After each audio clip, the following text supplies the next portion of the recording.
Raise your hand if you know what the red warning light is for on the dashboard of a car truck. Back before we had dials showing temperatures and things, they used to use the red warning light, right? It was called the idiot light.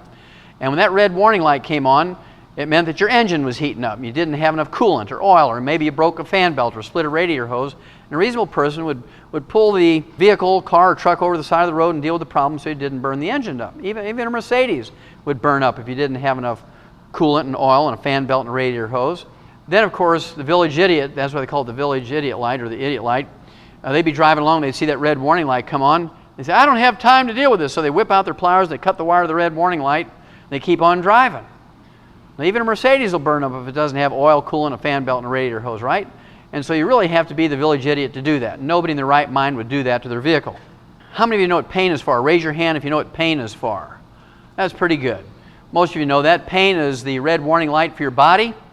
When you get pain in your foot, your ankle, your leg, your knee, your hip, your back, your shoulders, elbows, wrists, and fingers, your body's saying, don't use those joints, don't use those bones, don't use those muscles until you fix them. It's absolutely criminal for a doctor to write you a prescription for a pain reliever, an anti-inflammatory or muscle relaxant, or any of those combinations without rebuilding the bones and the joints and the cartilage at the same time. If they just give you a pain reliever, just give you an anti-inflammatory and or a muscle relaxant without rebuilding the joints and the bones at the same time, all they're doing is cutting the wire of the red warning light.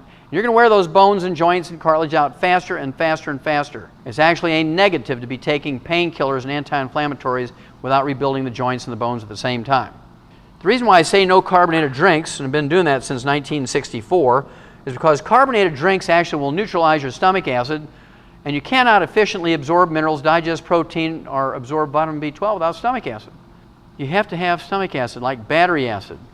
Doctors have the criminal belief that you don't need stomach acid, and they give you all these drugs to get rid of your stomach acid, antacids, and they give you drugs to stop producing stomach acid, right? They don't want you to have stomach acid.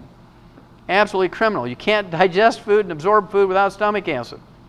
I know most of you knew that carbonated drinks neutralize stomach acid. If you remember back 25, 50, 75 years ago, when somebody would ask their doctor to say, look, I overate a Thanksgiving dinner, and I have heartburn and indigestion, what do I do?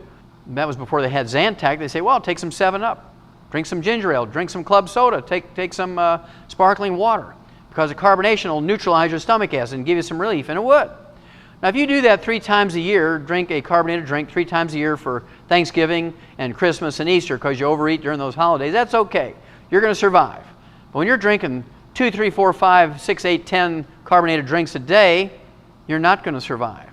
Because over the long haul, you will not be able to absorb the nutrients. You're going to get some horrible combination of terrible diseases. This came out June of 2000, and this is a Harvard study on 460 junior high school girls in 9th and 10th grade.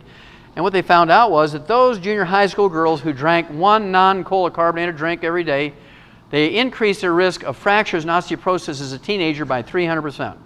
They found out that if they drank 1 carbonated cola drink, a cola carbonated drink every day, they increase the risk of fractures and osteoporosis as a teenager by 500%. Now, do you think that this is more dangerous for teenagers or adults? It's much more dangerous for adults because you only have 25% bone matrix and you're very, very slow to recover. Where teenagers have 40% bone matrix and they can recover in a week's time.